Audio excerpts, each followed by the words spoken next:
हालात का अंदाजा सरकार को भी है। कल प्रधानमंत्री नरेंद्र मोदी ने पार्लियामेंट में कहा था कि आने वाला वक्त चुनौतीपूर्ण हो सकता है और इसका मुकाबला सबको मिलकर करना होगा। आज सरकार ने इसकी पहल की। विपक्ष को भरोसे में लेने के लिए सरकार ने आज एक ऑल पार्टी मीटिंग की। रक्षा मंत्री राजनाथ सिंह की अध्यक्षता में हुई इस मीटिंग में सरकार की तरफ से home minister Amit Shah, foreign minister doctor S Jaishankar और पेट्रोलियम मिनिस्टर हरदीप पुरी के अलावा फॉरेन सेक्रेटरी और पेट्रोलियम सेक्रेटरी भी इसमें मौजूद थे। कांग्रेस की तरफ से तारिक अनवर, मुकुल वासनिक मीटिंग में आए। तृणमूल कांग्रेस के नेता मीटिंग में नहीं आए। पता यह लगा कि मीटिंग में राजनाथ सिंह ने विपक्ष के नेताओं को बताया कि सरकार ने मुश्किल वक्त से निपटने के लिए क्या क्या तैयारी की है, जंग जल्द से जल्द खत्म हो इसके लिए क्या क्या कोशिशें की जा रही हैं। राजनाथ सिंह ने बताया कि ईरान से लगातार बात हो रही है। स्ट्रेट ऑफ हॉर्मुज से कुछ और जहाज तेल और गैस लेकर आएंगे। प्रधानमंत्री मोदी इस युद्ध को लेकर अरब देशों के राष्ट्राध्यक्षों के अलावा बाकी नेताओं से भी बात कर रहे हैं। मोदी की प्रेसिडेंट ट्रंप से भी बात हुई है। विपक्षी नेताओं ने भी इस बैठक में अपनी बात रखी, सरकार से सवाल किए। असदुद्दीन ओवैसी ने ईरान के सुप्रीम लीडर अयतुल्ला खामेनी की मौत का जिक्र करते हुए कहा कि भारत सरकार को उनके निधन पर शोक जताना चाहिए था। कांग्रेस के नेताओं ने कहा कि भारत इस पूरे मामले में मूक दर्शक बना हुआ है, जबकि पाकिस्तान एक महत्वपूर्ण भूमिका में दिख रहा है। कांग्रेस ने ईरान युद्ध को लेकर संसद के दोनों सदनों में बहस कराने की अपनी पुरानी मांग फिर दोहराई।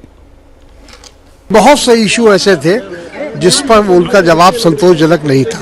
पाकिस्तान जो एक हमसे छोटा मुल्क है और जो हर तरह से हमसे कमज़ोर है, वो आज मीडिएटर बन रहा है और मीडिएटर की भूमिका निभा रहा है और हम अभी तक मूक दर्शक बने हुए हैं। इसीलिए हम लोग की जो पुरानी मांग है, समाजवादी की भी है और पूरे अपोजिशन पार्टी की है, कि उसमें 193 के तहत लोकसभा में और 176 के तहत राज्यसभा में इस इशू पर जो वेस्ट एशिया का जो प्रॉब्लम है उसको लेकर बहस होनी चाहिए, उस पर चर्चा होनी चाहिए। कांग्रेस ने पाकिस्तान की बात इसलिए उठाई क्योंकि कल से यह चर्चा है कि अमेरिका पाकिस्तान के जरिए ईरान से संपर्क करने की कोशिश कर रहा है। पाकिस्तान के हाथों अमेरिका का प्रस्ताव ईरान को भिजवाया गया है, लेकिन ईरान ने इन खबरों को पूरी तरीके से गलत बताया। ईरान ने तो यह कहा कि न तो अमेरिका के साथ उसकी कोई सीधी बात हुई है, न किसी के जरिए बात हो रही है, न उसे अमेरिका की तरफ से कोई प्रस्ताव मिला है। आज ये पता लगा कि ऑल पार्टी मीटिंग में जब विपक्ष के नेताओं ने विदेश मंत्री एस जयशंकर से ईरान और अमेरिका के बीच पाकिस्तान की मीडिएशन को लेकर सवाल पूछे, तो विदेश मंत्री ने यह कहा कि यह तो 1981 से चल रहा है। अमेरिका लंबे वक्त से ईरान के साथ बातचीत के लिए पाकिस्तान का ही इस्तेमाल करता है। इसके बाद एस जयशंकर ने कहा, वी आर नॉट अ दलाल नेशन, हम कोई दलाल देश नहीं है। वैसे हकीकत यह है कि पाकिस्तान मध्यस्थता कर भी नहीं रहा, बल्कि उसने मीडिएशन का बस ऑफर दिया है। पाकिस्तान के प्रधानमंत्री शहबाज शरीफ ने ट्विटर पर लिखा कि उनका देश अमेरिका और ईरान के बीच चल रही बातचीत को सपोर्ट करता है। शहबाज शरीफ ने आगे लिखा कि मिडिल ईस्ट में शांति और स्थिरता के लिए अगर अमेरिका और ईरान बातचीत की टेबल पर आते हैं तो पाकिस्तान इस मीटिंग की मेजबानी करने के लिए तैयार है। शहबाज शरीफ के इस पोस्ट की चर्चा इसलिए ज्यादा हो गई क्योंकि प्रेसिडेंट ट्रंप ने शहबाज शरीफ की इस पोस्ट को रीट्वीट कर दिया। इसी पोस्ट को आधार बनाकर कांग्रेस के नेताओं ने कहा, भारत खामोश बैठा है, पाकिस्तान मीडिएटर बन गया है।